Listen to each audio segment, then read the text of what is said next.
Have you ever felt invisible, trapped in dust and shadows, dreaming of a place where you belong? Tonight on Fantasy Gleam, we bring you a tale of a kind heart, a glass slipper, and a moment of magic that changes everything. Brace yourself for Cinderella's magic moment. A story of hope, transformation, and the power of believing. Listen closely. The clock is ticking. Let the magic begin.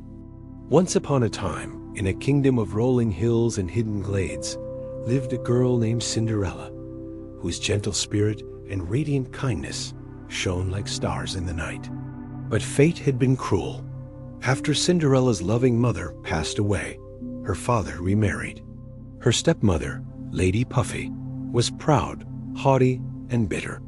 She came with 2 daughters, Jezebel and Cassandra, who inherited her jealousy, her spite, and her fierce temper. They would quarrel for hours, even over something as trivial as who would use a single hairbrush. One fateful day, Cinderella's father was obliged to journey to distant lands, leaving the home in Lady Puffy's hands. Seizing the opportunity, Lady Puffy assigned all the burdens of the household to Cinderella, cleaning every room until her fingers were sore, carrying heavy wood to the fireplace, and bitter cold cooking elaborate meals which demanded every ounce of her energy. Yet even with all this labor, the stepmother and stepsisters continued to mock her, insult her, and treat her as though she were nothing more than a servant. Cinderella accepted each cruelty with a quiet heart. In her small attic room, she sat by a tiny window, gazing sometimes at the garden below. She spoke softly to the lone snow-white pigeon that would visit, telling its secrets, consolations, and dreams of a better life. One dawn, while Lady Puffy and the stepsisters slept late, Cinderella crept down to the kitchen. She quietly opened the cupboard, took a few slivers of cheese, and tiptoed back to her attic. But as she passed, Jezebel shouted, "Mother, Cinderella is stealing our food." Cinderella froze. Stealing? No, I would never do that. But her voice was drowned by the sisters' taunts. "A thief! A liar!" they sneered. At that moment, little mice scampered across the floor, rattling pans.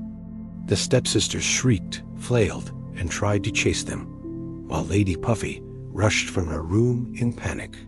Just then, a knock sounded at the door. The household fell silent. A royal ambassador entered, resplendent in formal attire. He bowed and addressed Lady Puffy and her daughters with grand courtesy. "By order of His Highness, the Prince will hold a grand ball at the royal palace tomorrow night. All young ladies of the kingdom are respectfully invited." At the word ball, Jezebel and Cassandra gasped, eyes shining. They rushed to choose gowns, jewels, and adornments. Lady Puffy fussed over them, hoping to present them as the finest beauties in the land. That very night, the stepsisters demanded Cinderella sew their ball gowns. She stitched delicate lace, pinned hems, threaded ribbons, their order after order. Meanwhile, they watched her with scorn, purposefully giving her more work. Finally, the day of the ball dawned. Lady Puffy delivered a chilling ultimatum. "If you can pick all the beans out of the ashes and fill this bowl in 5 minutes, then you may go to the ball with us." Her tone was cruel, her face hard. Cinderella's heart leaped. She knelt by the hearth, plunged her hands into the ash, and began sorting the beans with trembling fingers. But the task was heavy and the time short. Yet she was not alone. Her little friends, the mice, birds, and the faithful pigeon rallied. They darted, pecked, rattled, and helped push beans into the bowl. In the final second, the bowl was full. Trembling, Cinderella rushed to Lady Puffy, holding the bowl high. But Lady Puffy glared, refusing. "Your dress is filthy," she sneered. "You may not attend." And so the carriage left. Cinderella remained, heartbreaking with sorrow. She fled to the garden beneath the hazel tree her mother once planted. There she sat, tears streaming down her cheeks. The tree's branches began to sway, leaves shimmering, and a soft glow enveloped her. From that glow, emerged a figure of beauty and light. "Sweet Cinderella," the voice said, "I am Liebel, your fairy godmother. Don't despair, you shall go to the ball." Cinderella's breath caught. "But how can I go in rags?"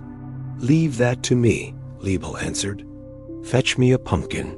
Cinderella hurried into the garden and returned with a smooth pumpkin. With a graceful wave of her wand, Liebel cast her spell. The pumpkin transformed into a golden carriage. The mice became shining horses, and the white pigeon turned into a dapper footman. Then Liebel touched Cinderella's rags. They melted into a flowing gown of royal blue silk, embroidered with silver.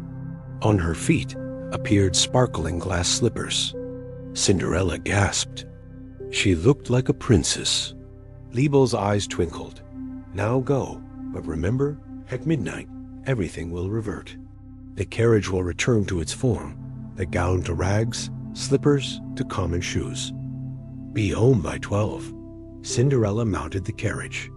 It glided toward the palace under moonlight. She entered, and all eyes turned to her. Whispers spread. Prince Leo, struck by her beauty, approached. "May I have this dance, fair lady?" he asked, voice gentle yet strong. They danced in a swirl of music, laughter, and longing. Cinderella forgot time. But as the heralds began tolling the palace clock, she remembered Liebel's warning. Panic set in. She slipped from the prince's arms, fled the ballroom, and scurried down the grand stairs. As she made her escape, one of her glass slippers slipped off and fell behind. She did not dare look back. She rushed to the carriage and vanished into the night. The next morning, a decree rang across the kingdom. The owner of the slipper shall be found. Every maiden would be invited to try it on. Lady Puffy and the sisters prepared themselves, but refused to bring Cinderella. She pleaded, but they locked her in and departed. One by one, the stepsisters tried the slipper. It would not fit, no matter their efforts or force. Meanwhile, Cinderella's heart pounded with hope. She slipped out of her attic at night, made her way quietly to the mansion. She approached the slipper and knelt. Suddenly, Prince Leo and his guards entered. "Stop, you will damage the shoe," they commanded, but Cinderella stood firm. She lifted her foot and gently eased it into the slipper. It fit perfectly. The prince gasped. "You are her my beautiful dance partner from the ball," he said. "My name is Cinderella," she replied softly. "Cinderella," he whispered, "will you marry me?" Tears of joy filled her eyes. "Yes," she said. "My prince, I would be honored." They wed in a glorious ceremony in the royal castle. Cinderella left behind ashes, cruelty, and sorrow. She became beloved by all, living in love, kindness, and light. And to this day, the kingdom whispers of the night when a slipper and a spark of magic changed everything. At midnight, her dreams found their wings. Thank you for joining me tonight on Fantasy Gleam for Cinderella's magic moment. May you remember, no matter how dark your day, kindness, hope, and a little belief can change your destiny. If this tale warmed your heart, please like, share, and subscribe so more children can hear these magical stories. In the comments, tell me, which moment in Cinderella's night would you relive her transformation, the dance, or the slipper fitting? Until next time, may your dreams sparkle brighter than starlight.